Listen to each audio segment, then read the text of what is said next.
Capacitação tecnológica no bioma cerrado. Seja arenoso ou argiloso, a água penetra no solo nas mais diferentes formas. Confira.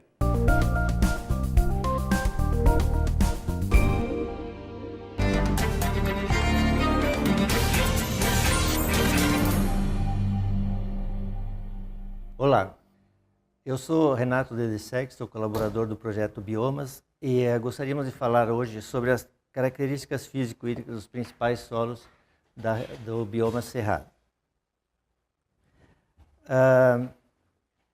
Nós temos que o solo é o fator ambiental mais importante, ou mais influente, não mais importante, mais influente condicionador do crescimento das plantas.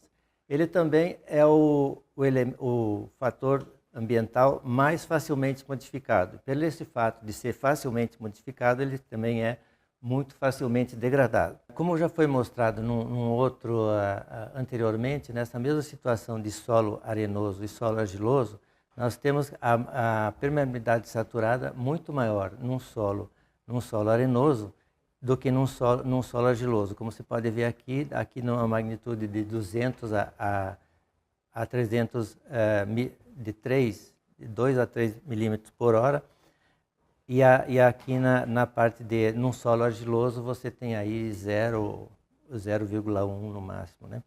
E em função basicamente da macroporosidade, que aqui está numa grandeza de 0,300 no solo arenoso e de 1 a 2 no máximo em solo argiloso.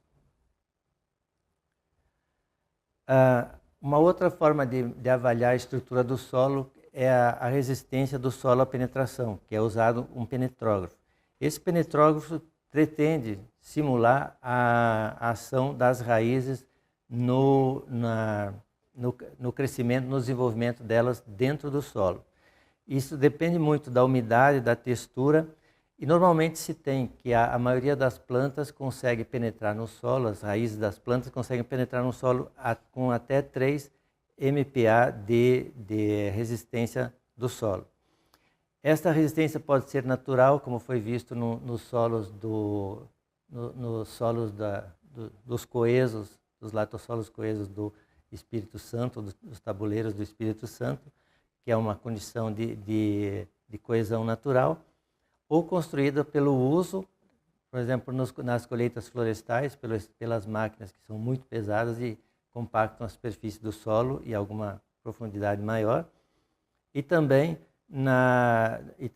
no uso de implementos repetidos, por exemplo, usa só arado, usa só grade, vai criando uma condição de adensamento desses solos na camada subsuperficial. A medida da compactação do solo pela resistência, ela é mais próxima do real, ou ela é mais próxima da influência que a raiz sofre no solo de textura argilosa, enquanto que num solo de textura arenosa com predominância de areia, a densidade ela tem uma relação maior do que as porosidades também tem uma relação maior com o crescimento ou com o desenvolvimento das raízes e a compactação. Então, por exemplo, no solo arenoso, primeiro você vai reduzindo o espaço poroso para depois haver a formação de uma camada compactada, enquanto que num solo argiloso, como a grande maioria já são microporos, há logo uma formação de uma camada compactada. Como a gente está querendo mostrar aqui nesse desenho, usa um solo normal, com a quantidade de sólidos, a percentagem de sólidos, de líquidos e da parte de aeração do solo. A compactação, principalmente num solo arenoso, mostra isso aqui, a redução do espaço poroso, do espaço dos vazios, reduzindo a quantidade de água e de ar nesse solo. Um exemplo que a gente mostrou numa área em Santa Catarina de crescimento de Pinus teda, nós tínhamos três situações. Dois plantios de pinos terra que foram feitos em área que anteriormente eram de agricultura, de plantio de milho, durante muitos anos. Daí foi introduzido o pinus. E uma área junto, próximo, no mesmo local, de mata, onde também foi desmatado e usado para plantio de pinos. Então, nessa primeira área agrícola, a gente tinha uma compactação, enquanto que aqui nós temos esse limite aqui, 21 quilos por centímetro quadrado, seria a resistência máxima do solo que uma raiz consegue penetrar, principalmente raiz de árvores. E esse solo, na camada de 10 a 20 centímetros, ele chega a 40, mais do que o dobro do esforço que a raiz precisa para penetrar no solo. O solo de mata, ele praticamente passou um pouquinho aqui numa condição também entre 5 e 20 centímetros, e o outro solo agrícola também passou um pouco do limite considerado ideal, né, nessa mesma profundidade. Bom, daí a outra situação nessa mesma área é que essa área agrícola que tinha a maior quantidade a maior resistência do solo, acima de 40 quilos por centímetro quadrado, a gente tinha um desbalanço muito grande, principalmente entre cálcio, magnésio e potássio. Então você vê que o que se recomenda que seja de 2:1, aqui está de mais de 100:1, né? Na área agrícola 2, que não tinha grande restrição de compactação, também o balanço de cálcio e magnésio não era muito favorável, mas um pouquinho menor do que essa situação da primeira área. E a parte mais equilibrada seria a área de mata, que não foi feita nenhuma adubação. Então, explicando isso, tá, queria voltar nesse slide para mostrar o crescimento diferenciado dessas plantas. Aonde nós tivemos a maior compactação, a maior resistência do solo, o crescimento do pinus foi de apenas 73 centímetros em 2 anos. Na situação em que havia menos resistência do solo e nenhuma restrição do desbalanço de potássio e de cálcio e magnésio, nós teríamos um crescimento intermediário.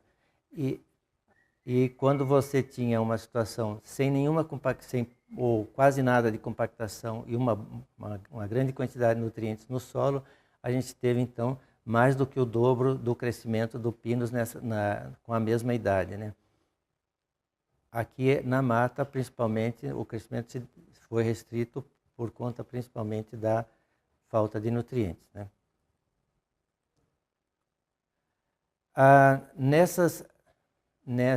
Na toposequência 3, quando a gente esteve aqui fazendo essas avaliações no Cerrado, a gente fez a resistência desses solos em condições naturais, né? Como era uma época seca, a gente tem aqui eles bem acima dos 2 MPa, acima de 3 MPa, que é considerado como o limite máximo para a penetração das raízes. Mas isso em função da época seca, que quando o solo está aqui no Cerrado fica muito seco, dificilmente você consegue até colocar um trado nesse solo. Mas, felizmente, por esses dias, quando a gente esteve aqui fazendo a amostragem, a gente houve uma chuva não de grande intensidade, mas uma certa chuva, e que a gente fez a medição da resistência do solo logo após essa chuva, no dia seguinte. A chuva foi no fim da tarde, no dia seguinte a gente fez. Então a gente tem aqui nesse azul mais forte a condição da resistência do solo antes da chuva e nesse verde mais fraco a resistência após a chuva. Então essa é uma situação também que você não pode fazer, por exemplo, a avaliação da resistência do solo numa condição de extrema extrema falta de umidade no solo. Num experimento em que a gente tinha 11 sistemas de preparo do solo para reverter esse problema de compactação, foi feita a avaliação da resistência do solo a 25 centímetros de profundidade e foi avaliada a altura das plantas nessas parcelas. Então você pode ver que existe uma estreita correlação entre o crescimento em altura e a resistência do solo nesses 11 tratamentos que a gente tinha de preparo do solo. Nessa mesma condição, a gente mediu usando um ripper ou um subsolador, como fala, foi feita um ripper, um subsolador na linha, só na linha com três hastes, né? Então a gente mediu a resistência do solo na linha, onde foi o maior aprofundamento da descompactação do solo, e a 50 e a 1,50 m. 1,50 m seria exatamente na metade, no intervalo entre um plantio, uma linha e outra, né? Então você pode ver que a influência do subsolador ficou bem restrita à linha de plantio. Não houve muita interferência com o resto da área, né? Então você está fazendo ali praticamente um sulco para a planta começar o estabelecimento, porque depois disso ela vai ter que enfrentar a mesma resistência do solo que tinha anteriormente. Nesse mesmo trabalho, nós medimos o uso do subsolador de uma haste e de 3 hastes. E tanto na linha como a 25, 50, 1 metro, 1,50 m da linha de plantio, né, da linha de trabalho, da linha de subsolagem. Então você pode ver que na linha de subsolagem se equivalem, tanto usar um subsolador de uma haste como de 3 hastes. Quer dizer, você teria o mesmo efeito. Já na linha a 25 centímetros da linha, ainda há um certo efeito do subsolador de 3 hastes, enquanto que o de uma haste já não tem influência nenhuma. A mesma coisa se mantém até 50 centímetros. Até 1 metro ainda é isso. Mas até 1,50 m você tem a inversão. A área que foi usado o subsolador de 3 hastes, como demanda muito mais energia, mais força do trator, ele exerce uma pressão muito maior sobre o solo e há essa inversão. Porque praticamente aqui coincide com a passagem do pneu, da roda do trator, e você tem um aumento da resistência do solo a 1,50 m que não existe no uso do subsolador de uma haste apenas. Para encerrar, vamos dizer, como um resumo, a gente tem que, em condições naturais, a maioria dos solos da região dos cerrados não apresenta uma redução ao crescimento das raízes. São solos bem estruturados que permitem uma fácil movimentação e distribuição da água da chuva no solo e também uma mecanização. E isso é confundido muito, dizer que daí os solos dessa situação são os solos que têm uma condição física muito boa. Mas não é verdade para o problema da água disponível. Você vê que a disponibilidade de água nesses nossos solos aqui da região do Cerrado sempre fica abaixo de 10% ou até 7%, 8% de água disponível para as plantas. Então, e é uma condição muito importante para o crescimento da planta. Então, como manejo, se a gente conseguir manter a estrutura do solo natural, ótimo, não precisa fazer mais nada. Há a necessidade de construção